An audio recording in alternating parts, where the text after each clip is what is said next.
This episode of the Nerdball Podcast is sponsored by Jake Paluski at Real JP Multimedia. He does the music for this podcast. He has produced this podcast. If you need anything audio-visual done, he is the man to see at realjp.com, REELJP.com. Let's start the show. This is Matt Kregel, and this is the Nerdball Podcast.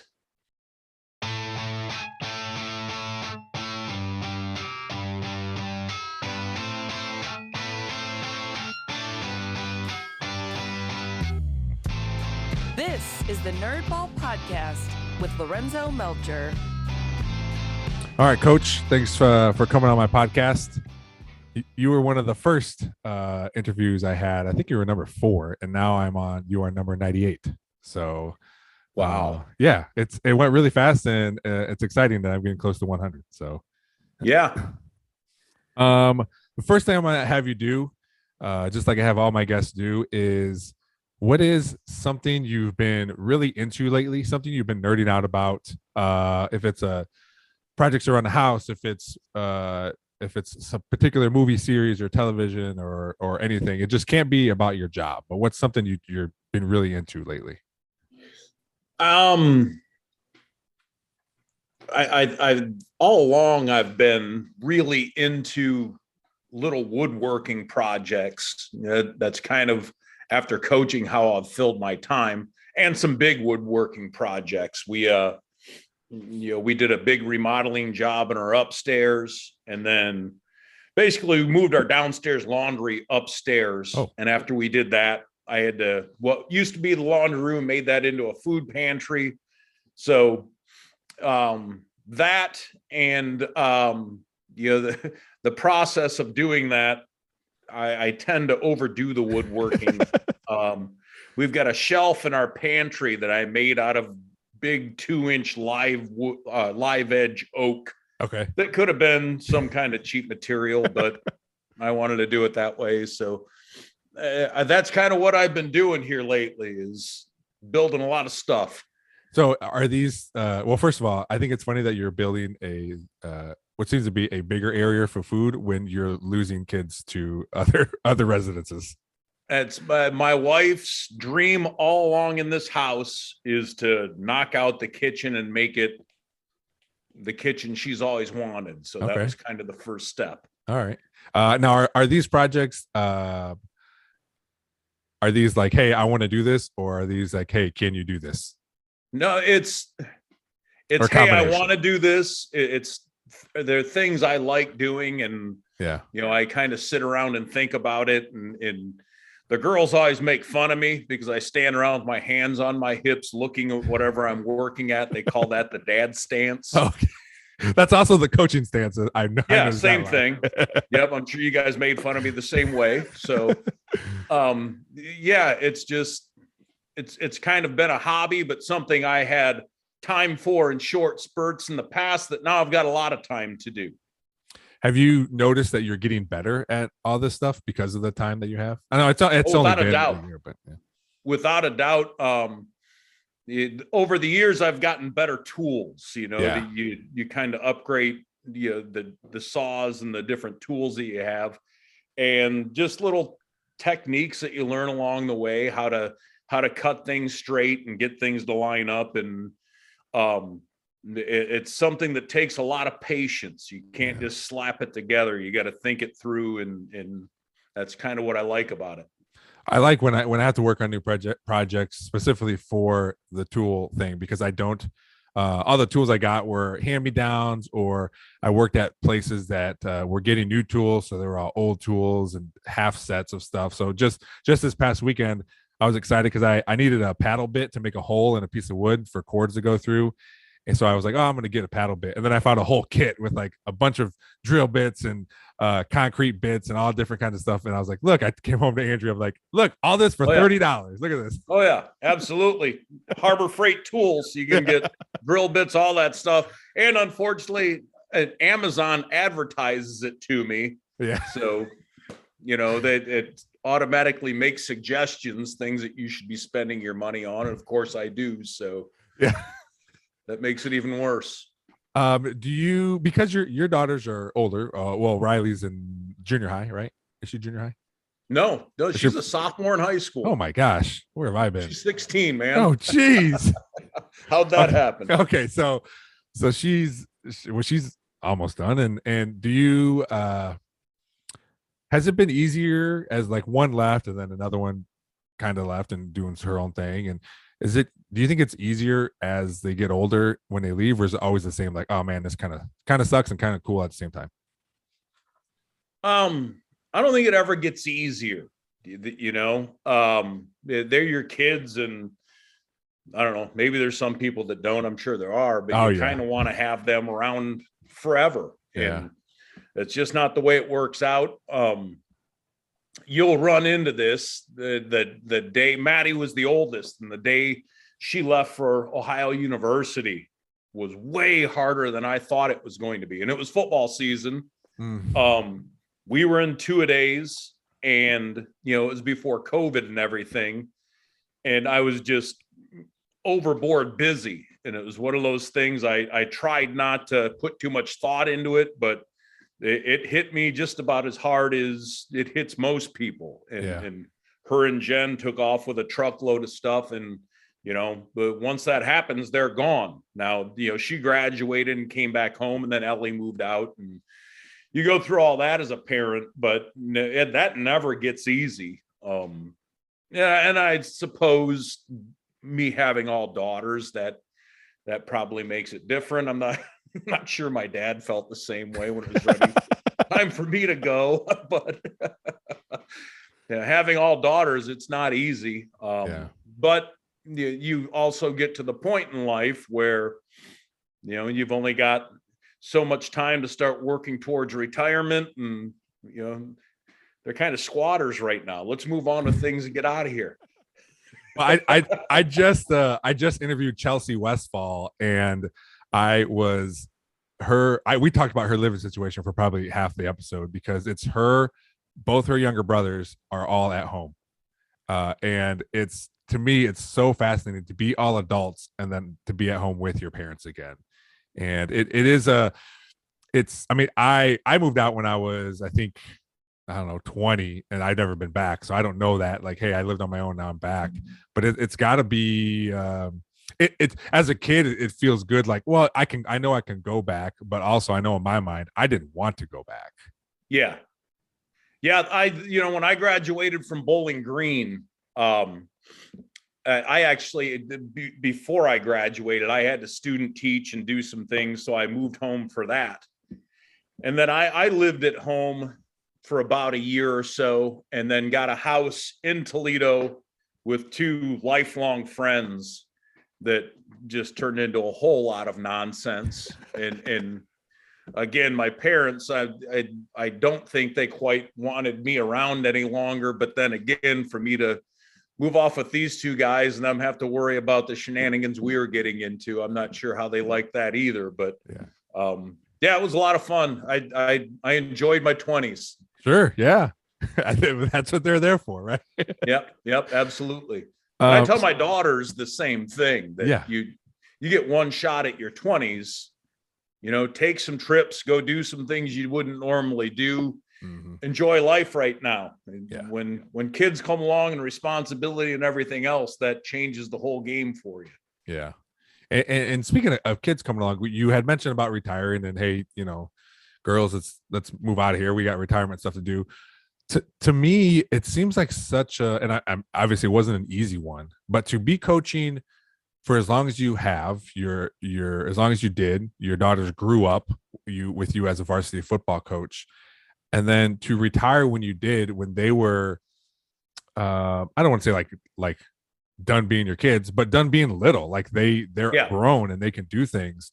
What was the mindset in that? Because I can see, like, I'm going to coach for 5 years and my kids are still 10 and 7, or I think I'm going to be done because I want to do all these things, and maybe I'll get back into coaching on the back end. The number one thing was I wanted to go out on my terms when I was still having success. Yeah. And, my last season, we won a league championship and went to the playoffs. That was a big check mark. Yeah. And I also wanted the new coach, who turned out to be Dirk. I wanted to make sure that things were in place for him to have success. Mm-hmm. Over the years, we've seen guys that, kind of leave the cupboard bare, and, I didn't want that to happen. So, I wasn't dreading coaching at all. And people kind of asked me that really wasn't the case. The case was, all right, this is the best possible situation. If I'm going to go, I think this is a good time for everybody. Mm-hmm. And, that kind of led to me making that decision. And COVID and Jen getting COVID and all those things that we talked about didn't help that situation at all. That kind of helped me, but I've been very at peace with what I did, because it worked out great for everybody. Worked out great for me, worked out great for Dirk, the football program. I think the whole thing is in really good shape. My daughters took it way harder than I did. Yeah. And it was their childhood. It's what they grew up with. The way we went about our Friday through Sunday during football season has always been a big deal to them. And again, part of my decision was that was going to change. The older two were going to move on and do their own thing. Riley's a sophomore in high school. It was time to make that decision. But yeah, I think they took it a little bit harder than anybody. When did you know that you're like, yeah, this is my last season? I would say the last few weeks of my last season. I going through the whole COVID process, nobody likes doing what we had to do. Mm-hmm. If you remember all the different protocols we had to go through, and the countless meetings that I had to sit through and everything else. But going into the last few weeks of the season, and kind of flashing back a few months, that spring, we got to spend a lot of time at our cottage, a lot of family time, some things that I hadn't had a chance to do in the past. And that all kind of figured in that, man, this was an unbelievable good season. Let's just leave it here and go out on a high note. Would you have, and maybe you don't know the answer, but do you think you would have retired if COVID wasn't a thing? That's hard to say. Okay. Because I know for me, I wasn't even a head coach. I know for me, it was a pain in the butt, like you said, dealing with everything, and Jen getting it and all that stuff is huge. But like I said, it's a hard question to answer because that's not a reality. The plan all along was to win another. I wanted to get another league championship or two. Mm-hmm. Really leave things in good shape. So that figured into it a lot, but it's really hard to say. Without a doubt, COVID had had a lot of bearing on that. It was just a tough thing to go through, and it was time to try some new things. Yeah. And I do want to talk about the new thing you did this offseason or this season.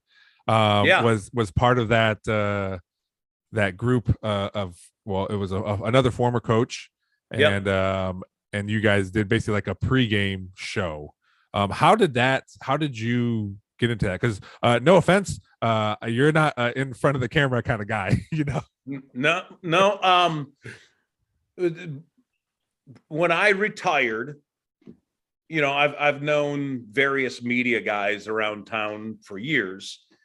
A few different guys mentioned to me, "Are you thinking about play-by-play?" Things like that. And my original answer was, I don't want any time commitment next fall. So no, that I'm going to go spend my time the way I want to.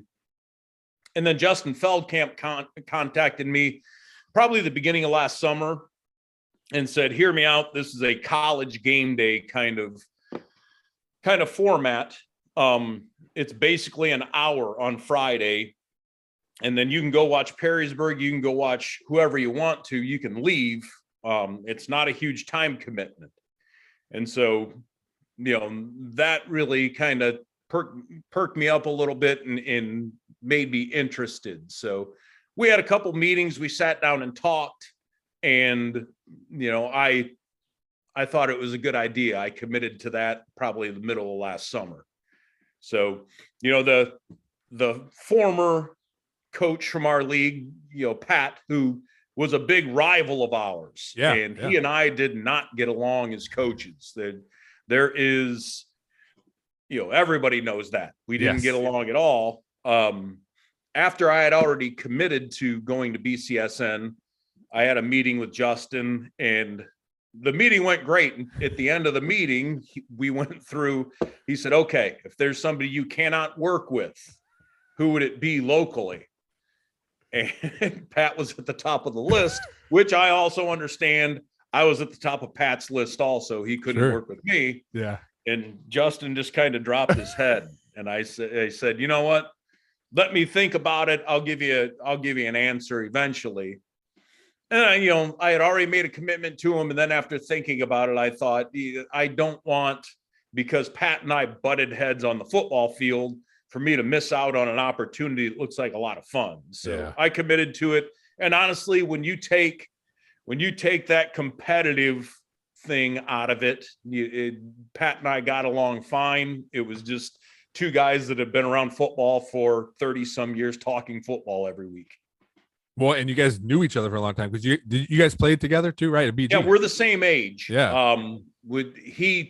I never played against him in high school. He was the quarterback at Whitmer, and I played at Central Catholic. But we are the same age. Obviously knew Whitmer was really good. Central was really good. Mm-hmm.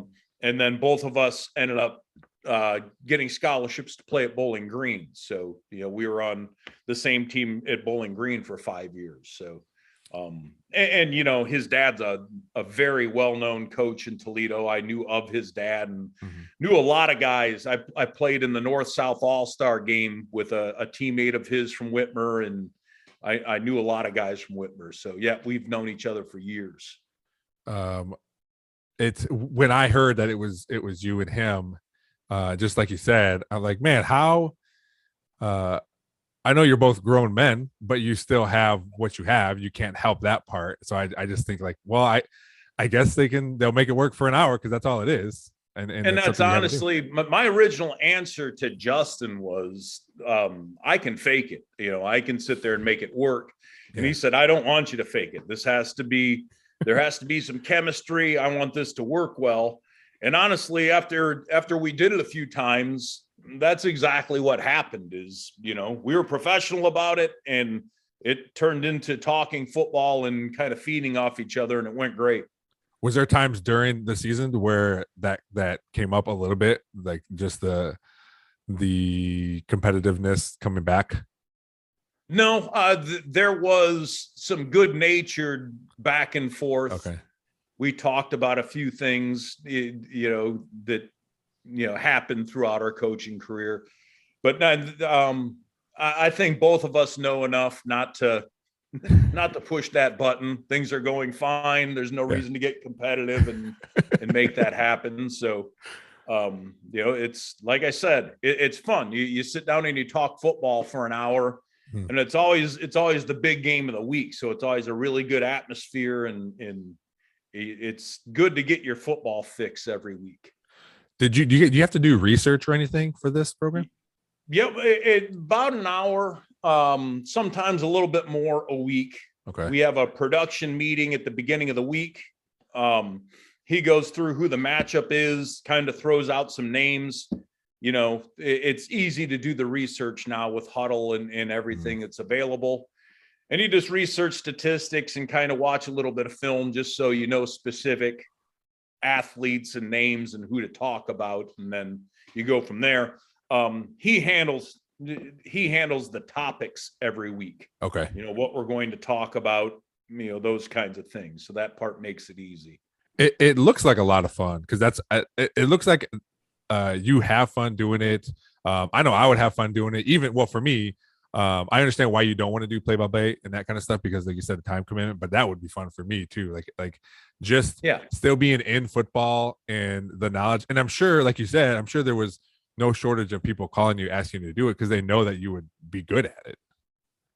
Yeah, most of them, they kind of said you were always a good interview. When we came around and interviewed coaches, I gave them good information. So that kind of led to me doing this. It's football. It comes natural to me. I can just, start rattling on, and it just goes easy. So that's kind of how it went. Is that going to continue for this fall too? Yeah. Yep. He asked us at the end of the season, and both Pat and I said, yeah, this is a lot of fun. We'd like to do it again. We went like 13 or 14 weeks. We went several weeks into the playoffs and had to travel a little bit, but it was fun. We got to go see some good football games. How much, because you were at several Perrysburg games, how much being at those games, how much did you miss just being able to do things, like being able to affect the game? At first I did, at first it's just human nature to think through what you would be doing in this situation, that kind of thing. But after a few games, I kind of shut that off and just watch the game. I'm not coaching anymore. So I don't need to do that. I just like watching the kids, watch the crowd, all the things. There are a lot of things that I didn't get a chance to pay attention to when I was coaching. That big crowd of people in the end zone, I get to walk around and talk to people and see them. And, the guys that cook the fried bologna sandwiches and the hamburgers over there, that you get to pop in and see those guys. And it's a lot of fun. Yeah, those sandwiches are. I don't have fried bologna sandwiches ever, and except there because after the game, there's always a bunch of extra, so we always get them. It's a thing of beauty. Yeah.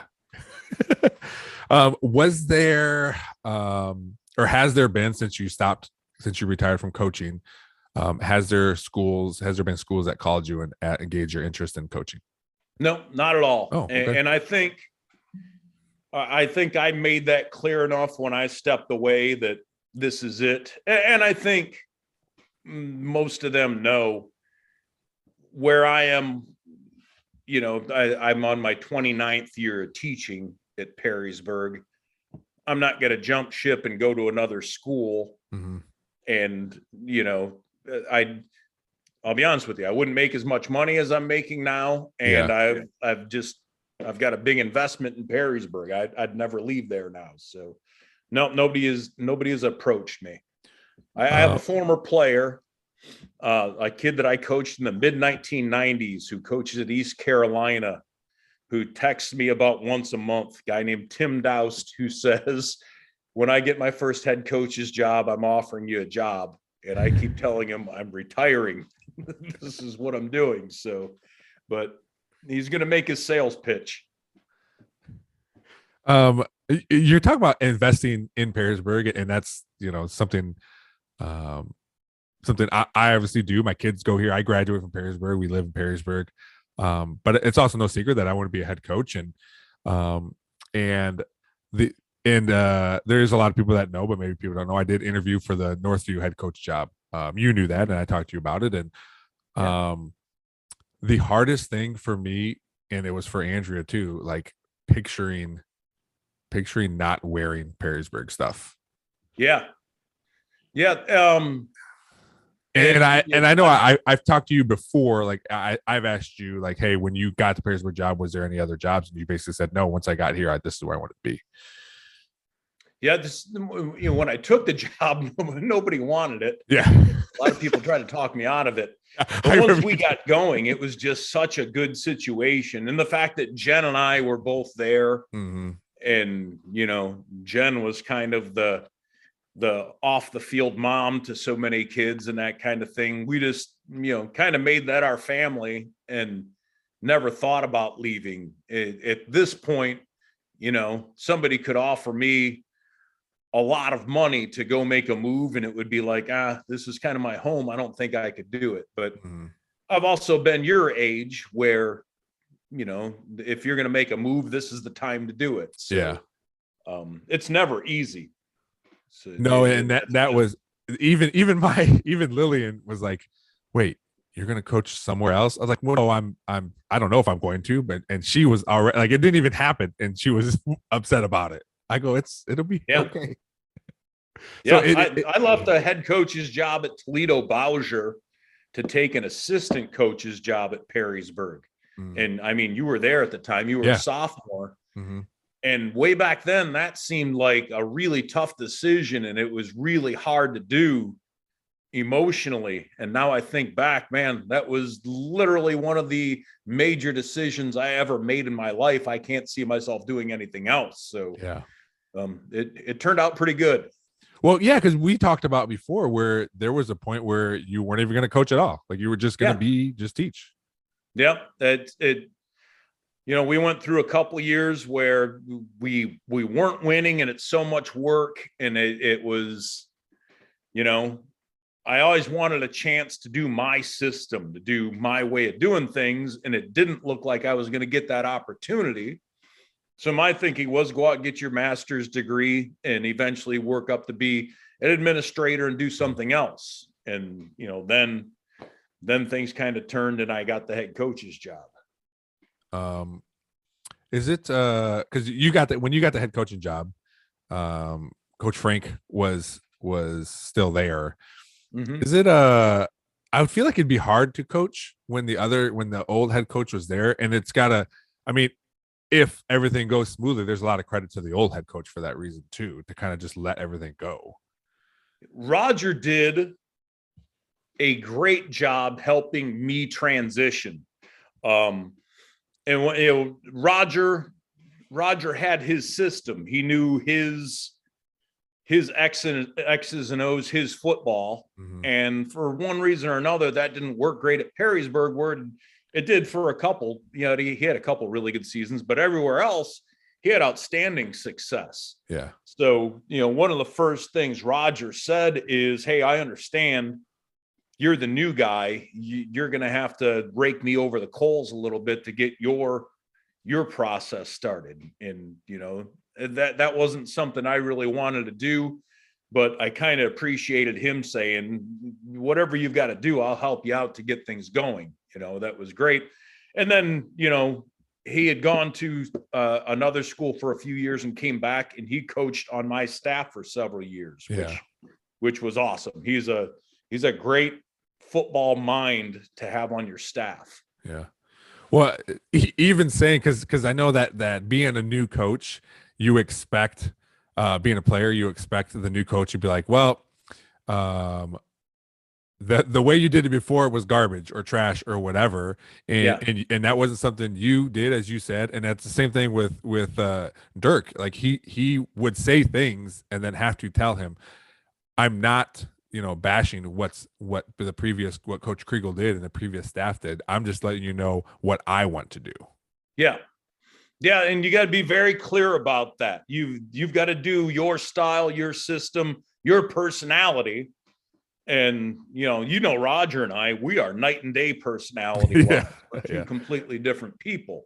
And it just so happened, my personality kind of got things going a little bit. So, and Rod, I'm sure Dirk and I are very different personality wise, but, all three very capable people. You deserve to run your system and run it the way you want to.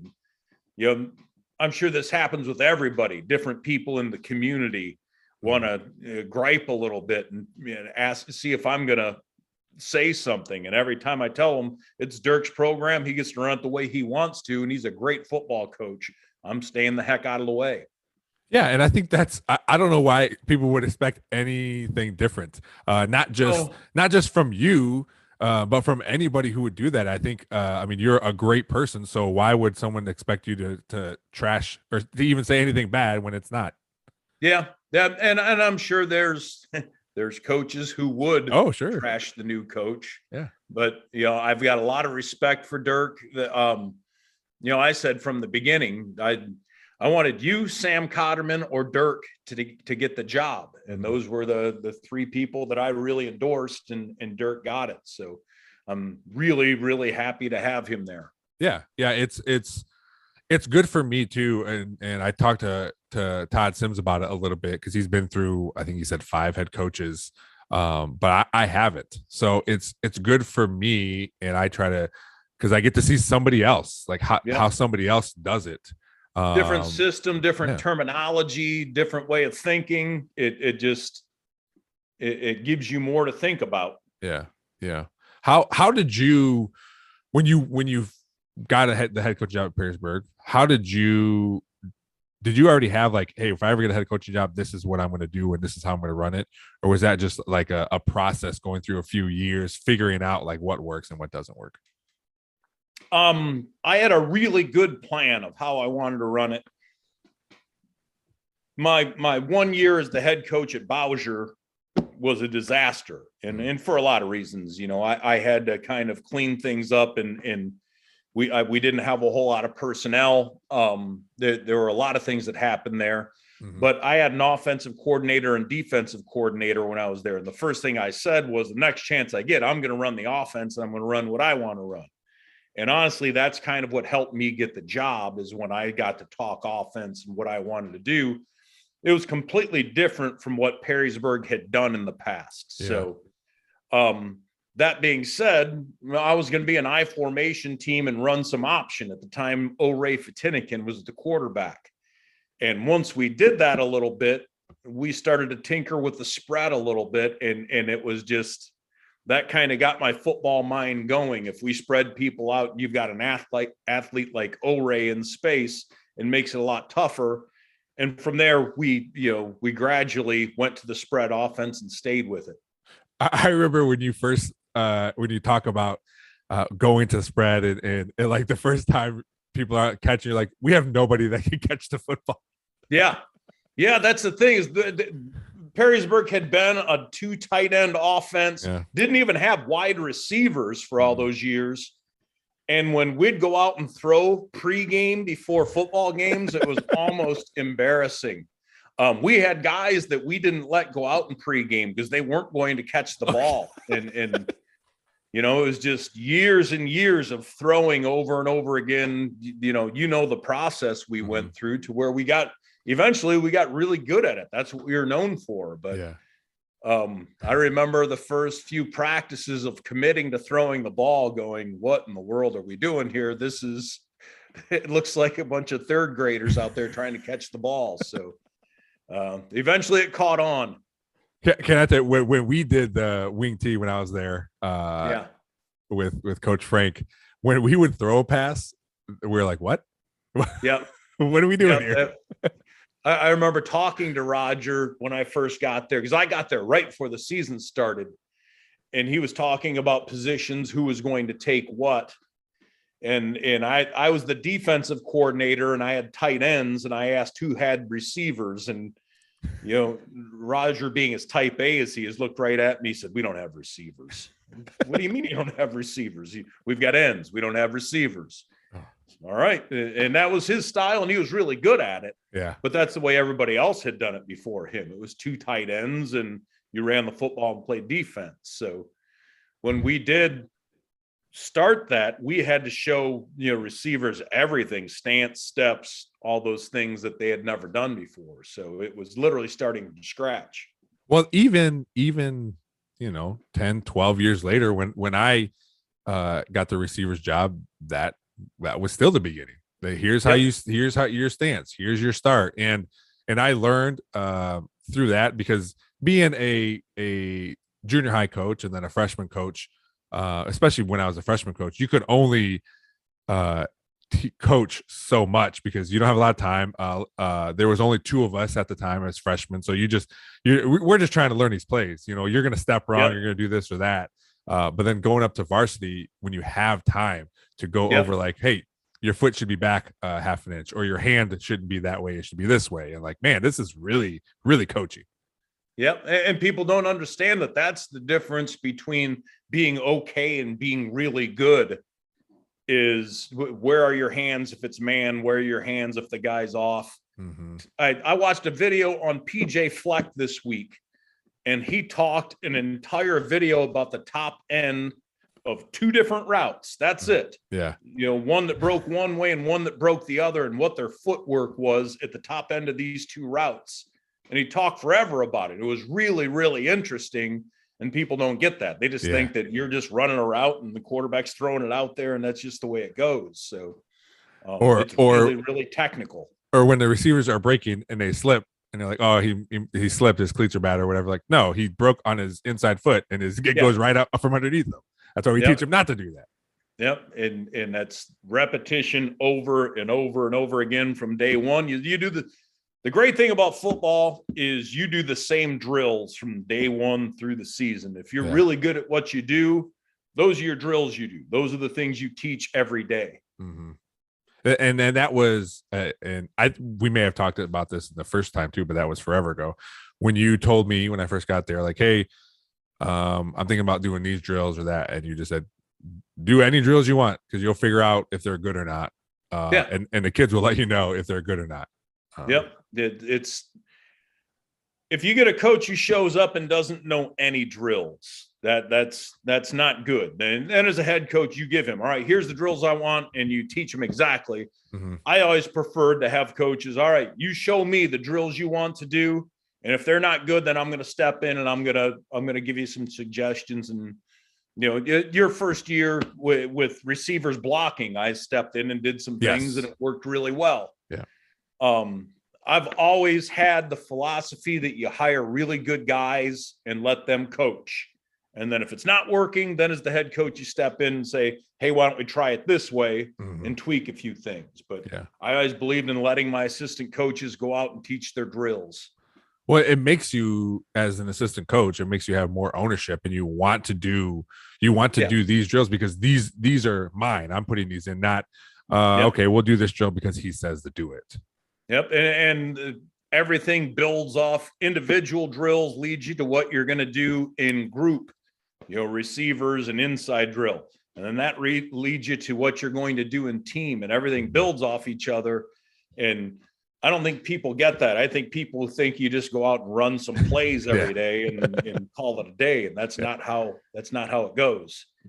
One thing I just thought of, and you may not know the answer. I remember when you hired the guy before me, before you hired him, just like you talked about, he was out there showing you drills and doing drills and putting through things. When you hired me, we basically just talked. Was it because I was in the program, knew the system, knew things, or like what was the difference in bringing me on the way you did and bringing the coach before me on? Yeah, I had watched what you did with the freshman team. I knew your communication skills, and I knew if I gave you that job, you would take it really seriously and go out and do your homework and have a plan. Mm-hmm. The guy that was before you was a college football player and came in with all this information that he had learned there. But when it came down to it and things got really tough, he didn't do a very good job at getting that across to the kids when times were tough. Mm-hmm. Watching what you did with the freshmen, you had the personality to kind of push through those kinds of things. So that's what I thought was important. I knew you could communicate with the kids. I knew you could get them on board. I just wanted to see you do your homework and be ready to coach the kids. That same reason is why my boss, well, my former boss who took a different job, my former boss told me why I got the job I have now. Is he said, you can talk really well, you can communicate really well. I can show you how to do computer work and do the budget and how to do all that stuff. That stuff's easy, but I can't teach communication. And I think for me, whenever I go, I interviewed for the job at Perrysburg, for the one at Northview, I always lead with that. And I think even Northview asked, what would you look for in assistant coaches? And I said, number one, how do you communicate? How do you talk to the kids? How do you talk to parents? How do you react to kids when they make mistakes? All that's important. And I said, I can teach you my plays that I want to run. I can teach you how those things, but I can't teach someone how to react to kids and talk to kids. Yeah, absolutely. And I think honestly, teacher, coach, anything where you're working with people, that is the most important thing. Can you communicate with them? Can you get them on your level and get them to believe in what you're doing? Yeah, because then nothing would happen if you can't. Yeah. So this summer coming up now, would be your second summer without football, and I think the first summer you spent a lot of time at your cottage. I remember getting several pictures in our coaches group of you just hanging out or in a boat or Yeah. with a beverage. Is that Usually the the drink in my hand. yeah? Is that the plan again this year? Yeah, it's kind of like going through your first year of coaching. Now we're going to do the new and improved. We went through the process once, Mm-hmm. and now we should have summer down pat at this point. So, really looking forward to it. Hoping I'm pulling the boat out of the barn this weekend and starting to clean it up. And it's still the middle of March in Northwest Ohio, and it's going to break our heart eventually here Sure. and go back to some various winter days, but I'm looking forward to getting to the lake and getting things ready for spring. You'll put the boat in and do our thing. So we've definitely got a plan. Yeah. What was your first summer? What was your favorite part of being not coaching football anymore? Having unlimited time. And that was the crazy, how the time commitment is. Yeah. And I had done that for 37 years straight. Oh. And, you get to all of a sudden that first morning when my alarm would have been set at 4:00 in the morning and waking up at 8, Jen was like, that had to feel good. Just knowing that, you slept an extra 4 hours and just, having the time to go out and do what I wanted to. There was no time schedule, nobody to report to. That was fun. So I'm looking on building on that again this summer. I don't know how you can build on unlimited time, but I'm sure you'll find a way. Yeah. I've told several people, John Bowles, the former head coach at Maumee. Yeah. And Maumee was really good when he was there, and he was a great football coach. He's a Bowling Green alum, and I saw him at a football alumni golf outing last summer. And he had written me a really cool letter when I retired from coaching, and I just went to thank him and said, man, I really looked up to you, and that was pretty cool. And he looked up at me and smiled, and he said, did you wake up in the morning yet and think, how the hell did I get everything done before? I was like, every day. Yeah. Every day you're kind of like in a panic thinking, how'd I do all this? Well, you just had to do it that way. And now it's just nice to know, well, if I don't get it done, I'll work on it tomorrow. I've got time. But I know, because this is how I feel. I feel now currently, because this is my life now. I know there was not there's not one thought in your mind that you would ever think, I wish I wouldn't have done that. No. That was, like I said, it went as good as it could have. And it was an awesome time coaching and really one of the things that kind of defined my adult life. But now I get to sit back and look at that and enjoy and do some other things. As I know, this summer, my summers have always been busy since my kids got old enough to play sports. But this summer, especially, because Dirk has a pretty full calendar. I am an assistant baseball coach for Mateo's travel baseball team, and I'm the head coach of Lillian's softball team. So, yeah. So we always have something going on. But yep. Once winter or once football season rolls around, the kids are pretty much done with stuff, and the winter comes. And you think about it, like, man, that sucked at the time as far as like rushing around doing stuff, but every bit of it was awesome. Awesome. It's fun. And the thing is, it makes your days go by. You're so busy and you're so into what you're doing. The days go by and you kind of look back and think, holy cow, that whole season just flew by. Yeah. And it was awesome. So yeah, like I said, I never once dreaded what I was doing. It's just time to do something else. Yeah. Well, before we go, besides my dad, who coached me several years in baseball, and the late great Mr. Henches, who coached me a lot in track, you three had made a huge impact on how I coach, how I do things. and it trickles down to other things too, my job or parenting. But you guys, I just want to say thank you because you had such a big impact on what I do, especially in this community, out on a football field. You're not there all the time, but you are because I'm still out there. And like I said, I just want to say thank you because it means a lot. And even to do these kind of things for me and with me, it means a lot that you're there. And I know I can go to you if I have any problems or if I'm just dealing with anything in general. Yeah, absolutely. And that's an awesome way to think about it, that, talking to you or talking to Todd Sims or, any of my former, Sam Cotterman, any of my former coaches, I still feel like I'm a part of it because, I had my time with those guys. And now you guys get to move on and do your own thing. So yeah, I really appreciate that. That's what you hope as a teacher and coach, that there's other people out there that feel the same way and that we did a good job with them. And now I get to sit back and enjoy it. And I don't have their parents emailing me all the time. So. Also, I look forward to being at your eventual Hall of Fame ceremony for Perrysburg. If you need someone to introduce you, let me know. I'm sure I'll come up with a good speech for that. So that'll be awesome. You'll be right there. I'll be thinking about that. So can't wait. Yeah. All right, Coach. Thanks again, and enjoy. I'm sure I'll see you, but enjoy your football-free summer. All right. I'll talk to you later. Yep.